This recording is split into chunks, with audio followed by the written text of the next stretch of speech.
வணக்கம். நான் லீதரன். உங்களுக்கு எல்லாருக்குமே தெரியாத ஒரு உண்மை சம்பவத்தை நான் இந்த வீடியோவில் தெரியப்படுத்த போகிறேன். குறிப்பாக பார்த்தீங்கன்னு சொன்னால் இந்த வீடியோவில் இவங்களோட ஃபோட்டோஸ் வந்து நிறைய சோஷியல் மீடியாவில் இப்போ வந்து ஷேர் பண்ணப்பட்டு கொண்டிருக்குது.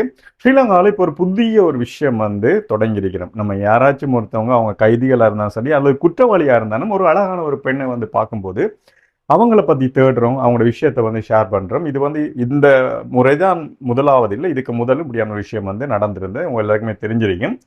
டீட்டெயிலாக சொல்றதுக்கு முந்தி இப்போ வந்து பார்த்தீங்கன்னு சொன்னால் நிகம்பு சிறைச்சாலையில் கொஞ்ச நாளைக்கு முதல் மிகப்பெரிய பிரச்சனை ஏற்பட்டிருந்தது. நிறைய மரணங்கள் கூட நிகழ்ந்திருந்தது. இதில் சோகமான விஷயம் பார்த்தீங்கன்னு சொன்னால் அங்கே வேலை செய்த அதிகாரிகள் வந்து 8 பேர் உயிரிழந்திருந்தாங்க. ஸோ இப்படியான விஷயங்கள் நடக்கும்போது பார்த்தீங்கன்னா இந்த சிறைச்சாலையில் இருந்த கைதிகளில் ஏகப்பட்ட கைதிகள் வந்து வேறு வேறு சிறைச்சாலைகளுக்கு மாற்றப்பட்டிருக்கிறாங்க. இதில் முக்கியமான ஒரு விஷயம் வந்து பார்த்தீங்கன்னா பெண் கைதிகள் இருந்தாங்க இல்லையா, ஸோ அவங்கள ஒட்டுமொத்தமாக வேறு சிறைச்சாலைக்கு மாற்றிருக்கிறாங்க. இந்த கைதிகளுக்கு இடையிலான போராட்டம் நடந்த டைமில் பார்த்தீங்கன்னு சொன்னால் பெண் கைதிகள் எல்லாமே கூரை மேலே ஏறி நின்று அவங்களும் வந்து இப்படி போராட்டத்தை எல்லாம் நடத்தியிருந்தாங்க. இந்த பிரச்சனையை நடத்தும் போது அதில் வந்து கேப்சர் ஆகுன ஃபோட்டோஸ் வந்து வீடியோஸ் எல்லாம் வந்து ஷேர் பண்ணப்பட்டது. அதில் தான் இந்த சந்தூனி என்று சொல்லப்படுகின்ற ஒரு நபரை பற்றிய தேடல் வந்து ஆரம்பிக்கப்பட்டிருந்தது. இவங்களோட ஹிஸ்டரியை பற்றி கொஞ்சம் பார்த்தோம்னு சொன்னால் பதுளை மாவட்டத்தில் பிறந்து வளர்ந்த இவங்க 5ஆம் ஆண்டு ஸ்காலர்ஷிப் என்ற ஒரு விஷயம் இருக்கல இலங்கையில். ஸோ அதில் வந்து அதிகப்படியான புள்ளிகள் எடுத்திருந்தாங்க. அதுக்கு பிறகு கொழும்புல இருக்கிற ஒரு பிரபலமான பாடசாலையில் இவங்க படிக்கிறதுக்கு அவங்களோட ஆரம்பிக்கிறாங்க.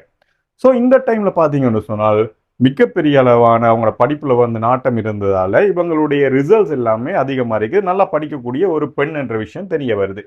ஸோ இதில் இந்த காலகட்டத்தில் பார்த்தீங்கன்னா A லெவல் படிக்க ஆரம்பிக்கிறாங்க. ஸோ பயோ ஸ்ட்ரீமில் வந்து படிக்க ஆரம்பிக்கும் போது இவங்களுடைய அந்த குரூப்ஸ் எல்லாம், அதாவது படிக்கிற டைமில் நமக்கு ஏகப்பட்ட வாட்ஸ்அப் குரூப்ஸ் எல்லாம் இருக்கும் இல்லையா, ஸ்டடீஸுக்காகலாம் கிரியேட் பண்ணிப்போம். ஸோ இப்படியான ஒரு குரூப்பில் ஒரு நபர் இவங்களுக்கு அறிமுகமாகறாங்க. ஸோ அந்த நபருடன் வந்து காதல் என்ற விஷயம் அது உருவாகுது. அதுக்கு பிறகு கண்மூடித்தனமான காதலாக மாறுது. ஸோ இந்த டைமில் அந்த நபர், அந்த குறித்த இளைஞன் வந்து என்ன செய்கிறான்னு பார்த்தீங்கன்னா, ஒரு ஃப்ரெண்டு ஒருத்தட்ட எனக்கு தேவையான ஒரு பார்சல் இருக்குது, அந்த பார்சல் எடுத்து இன்னொரு ஃப்ரெண்ட்ட கொடுக்கணுமெண்டு இந்த சந்துனிக்கு சொல்லப்படுது. ஸோ இவங்க வந்து கண்மூடித்தனமான ஒரு காதல்ன்றதால அந்த பார்சல் எடுத்துட்டு போகிறாங்க. எடுத்துட்டு போகும்போது பார்த்தீங்கன்னு சொன்னால் போலீஸாருக்கு வந்து ஒரு நியூஸ் வருது, ஹெரோயின் என்ற போதைப் பொருள் வந்து கடத்தப்படுது இப்படி ஒரு பெண்ணால்னு சொல்லி இவங்களை கைது பண்ணுறாங்க. இவங்களுக்கு ஒட்டுமொத்தமாக பார்த்தீங்கன்னு சொன்னால் இது இந்த பெட்டிக்குள்ள என்ன இருக்கிறன்ற விஷயம், அந்த பாக்ஸுக்குள்ள என்ன இருக்கிறன்றது எதுவுமே தெரியாது. சந்துனிக்கு வந்து இவங்க காதல்னு சொல்றாங்க, நான் பண்றேன்ற ஒரு விஷயத்துல பண்ணியிருந்தாங்க. ஆனால் வந்து ஹெரோயின் போதைப்பொருள் யார் கையில் இருக்கோ அவங்கள தான் போலீஸ் அரெஸ்ட் பண்ணுவாங்க. ஸோ அப்படி அரெஸ்ட் பண்ணி விசாரணைக்காக இப்போ வந்து நிகம்பு சிறைச்சாலையில் வச்சிருந்தாங்க. இந்த டைம்ல பார்த்தீங்கன்னா A லெவல் ரிசல்ட்ஸ் வெளியில வருது. இந்த A லெவல் ரிசல்ட்ஸில் இந்த சந்துனி பார்த்தீங்கன்னு சொன்னால் மிகப்பெரிய அளவில் சித்தி அடைஞ்சு இவங்களுக்கு வந்து மெடிசின், இலங்கையில் மருத்துவ பீடம் படிக்கிறதுக்குரிய மெடிசின் வந்து கிடைச்சிருக்கு. இந்த ஒரு விஷயம் வந்து தெரிய வந்திருக்குது. இதெல்லாம் ஒரு சைட் இருக்கும்போது இப்படியான ஒரு ஸ்டோரி உண்மையாண்டு கேட்டீங்கன்னு சொன்னால் இங்கே தான் மிகப்பெரிய ஒரு ஸ்கேம், போலியான ஒரு விஷயம் வந்து நடந்திருக்குது. உண்மையில் பார்த்தீங்கன்னா இந்த குறித்த பெண் வந்து யாருன்றது டீட்டெயிலாக எனக்கு தெரியல. பட் இந்த ஸ்டோரி வந்து ஒட்டுமொத்தமாக போலி என்ற விஷயம் வந்து இப்போ தெரிய வந்து. ஆனால் சோஷியல் மீடியா பார்த்தீங்கன்னா இது உண்மையான ஒரு ஸ்டோரி என்று சொல்லி நிறைய பேர் ஸ்டேட்டஸ் பண்ணுறது, ஷேர் பண்ணுறது, அந்த போஸ்டர் கிரியேட் பண்ணி இப்படியான விஷயம் வந்து ஷேர் பண்ணப்படுது.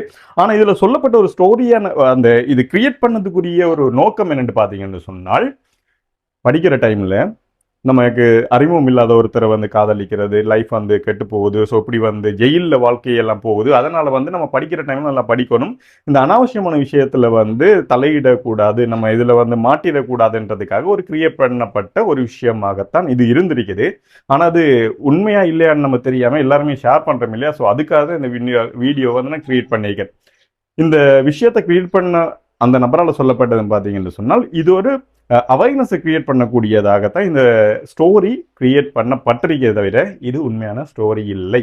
சந்துனி என்ற கூட உண்மையான பேர் இல்லைன்ற மாதிரி தான் இந்த ஒரு விஷயம் வந்து தெரிய வந்திருக்குது. ஸோ நிறைய பேர் நம்ம தெரியாமல் இதை ட்ரூவான ஸ்டோரி அறிக்கணும்னு சொல்லி ஷேர் பண்ணுவீங்க இல்லையா. ஸோ உங்களுக்காகத்தான் இந்த வீடியோ நான் கிரியேட் பண்ணியிருக்கிறேன். ஸோ அந்த சந்துனி என்றவங்க, அது மட்டும் இல்லாமல் பிரியான்னு சொல்லி ஒரு கேரக்டர் அந்த டெலஸ்கோப்பை போட்டுதெல்லாம் வந்து அந்த வீடியோவில் பார்த்துருப்பீங்க. ஸோ இவங்க ஒரு டாக்டர், மருதானையில் இவங்க வந்து ஒரு கிளினிக் வச்சுருந்தாங்க. அந்த டைமில் போதைப்பொருள் மாத்திரை வந்து இவங்களோட மெடிக்கல் அவங்க கிளினிக் வச்சிருந்த இடத்துல கண்டுபிடிக்கப்பட்டு அரெஸ்ட் பண்ணப்பட்டிருந்தேன்னு சொல்லி ஒரு ஸ்டோரி வந்திருந்தது. அதுவும் ஃபேக். என்ற ஒரு விஷயம் வந்து தெரிய வந்திருக்குது. இது வந்து உங்களுக்கு எல்லாருக்குமே தெரிய வரணும். ஒரு சம்டைம்ஸ் வந்து ஒரு சில ஆட்களுக்கு தெரிய வந்திருக்கும், ஒரு சில ஆட்களுக்கு தெரிய வராமல் இருக்கும். ஸோ இது வந்து நிறைய சிங்கள ஊடகங்கள்லையும் பேசப்பட்டிருந்த இந்த நான் ஆரம்பத்தில் சொன்ன அந்த சந்துனின்றவங்க, ஸோ இந்த பிரியான்றவங்க, இந்த 2 நபர்களையும் பற்றி இப்படியான ஸ்டோரிஸ் எல்லாம் வந்து பரப்பப்பட்டிருந்தது. இது எல்லாமே ஒரு போலியான ஒரு விஷயம்.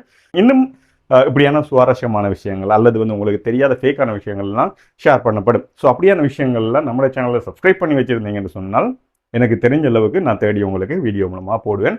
ஸோ பண்ணாமல் யாராச்சும் இருந்தீங்கன்னா இந்த டைம் பண்ணிக்கொள்ளுங்க. அப்டேட்டான நியூஸோட இன்னும் ஒரு வீடியோவோட உங்களை நான் மீட் பண்ணுறேன். நன்றி, வணக்கம்.